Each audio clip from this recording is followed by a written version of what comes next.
그러다 보면 경비 아저씨가 와가지고 다 빼가라고 이렇게 잡혀가지고 뭐 그런 경우 한 6개월 정도 그렇게 했던 거예요. 근데 제가 그때는 뭐 마케팅을 잘못한 것 같아요. 지금 생각하니까.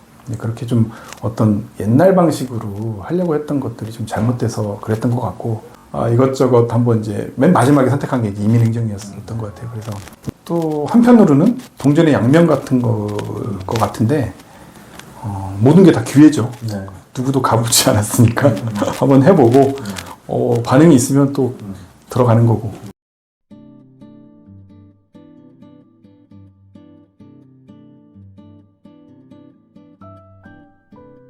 안녕하세요. 골드윈의 류정입니다. 오늘은 우리 행정사업계 스티브 잡스 수원국제행정사 사무소의 대표이신 1기 김덕호 대표님을 모시고 영상을 찍고 있고요. 수원국제행정사 대표로 있으면서 이전소프트 이민행정 시스템을 공급하는 그런 역할을 하는 회사의 또 대표로도 있습니다. 네, 반갑습니다. 국제행정사무소를 좀 소개를 한다면? 수원국제행정사무소는 수원출입국 외국인청 정문 앞 1층에 있고요. 네. 뭐 이제 이민행정 업용만 한 11년 이렇게 하고 있습니다. 꾸준히 이제 이민행정 하면서 수익 창출하고 있고 열심히 하고 있습니다. 처음 이제 행정사를 시작하시게 된 이유? 저는 네. 이제 다른 공부를 좀 오래 했고 네. 하다가 이 행정사 시험이 들어온다는 정보를 듣고 네. 1회 행정사에 한번 도전을 해봐야겠다 해서 네. 시험을 쳤는데 네. 이제 운 좋게 합격을 해서 우연치 않게 네. 행정사 업계로 이제 들어오게 됐습니다. 그냥 네.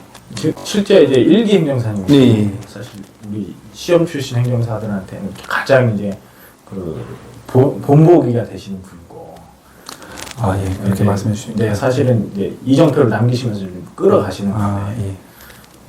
이제 시험 1기 출신으로서 좀 그 행정사 생활하면서 좀 어려웠던 점 또는 뭐 이런 것들은 좀 좋았던 점이 있다면 어떤 것들이 있을까요?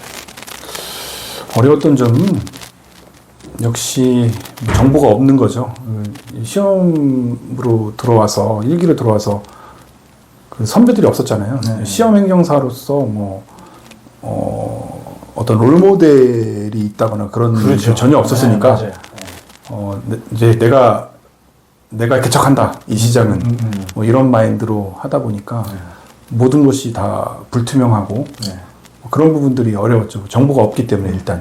또 한편으로는 동전의 양면 같은 것 같은데 모든 게 다 기회죠. 네. 누구도 가보지 않았으니까 한번 해보고 반응이 있으면 또 들어가는 거고 또 이제 그 분야가 이제 또 수익이 발생하지 않는 시장이다라고 하면 또 하다가 마는 거고 뭐 이렇게 좀 심플하게 했던 것 같아요.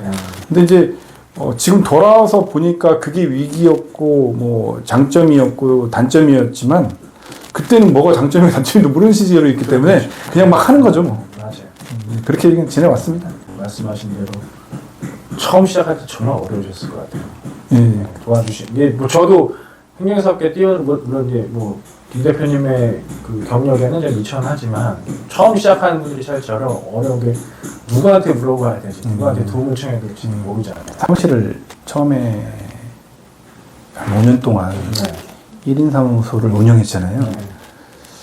그때도 이제 나름 1년차, 2년차, 3년차 되면서 이후로 여러 가지 문의들이 많이 왔어요. 이제 나중에 이제 진입하시는 행정사님들께서 많이 오셨는데 문의가 많이 왔죠. 이제 이민행정 어떠냐. 근데 이제 그때는 저도 뭐가 뭔지도 모르는 상태에서 막 했기 때문에 뭐라고 말씀드릴 수 있는 여건이 안 됐었어요. 그래서 이제 한 5년 정도 1인 사무소를 하다 보니까 그때 그런 분들이 계속 생각이 나는 거예요. 야, 이거 답이 없다, 이건. 공직 출신 행정사님들께서는 출입국 출신이 아닌 경우 전무한 상태고. 그렇죠. 시험으로 봐도 시험 과목에 출입국 업무, 뭐 출입국관리법이라든지 국적법 이런 것들이 전혀 없기 때문에 이건 전문가라고 할 수 없지 않는 영역이 아닌가. 이거를 좀 체계화시켜서 좀 쉽게 접근할 수 있는 방법이 무엇인가? 그러면 이걸 누가 만들어야 되나 그럼? 그 생각해 보니까 없는 거예요. 또 내가 그래도 제가 일기 행정사로 들어왔고 바로 이민행정을 시작을 해서 또 여기까지 온 이상 이거를 좀 어떤 그런 사명감도 있었던 것 같아요. 내가 만들어서 좀 쉽게 접근할 수 있게끔 의지할 수 있게끔 그렇게 한번 만들어 보자 라는 취지로 이제 그렇게 했던 거죠. 사실 시스템도 그런 사명감이 좀 있었습니다.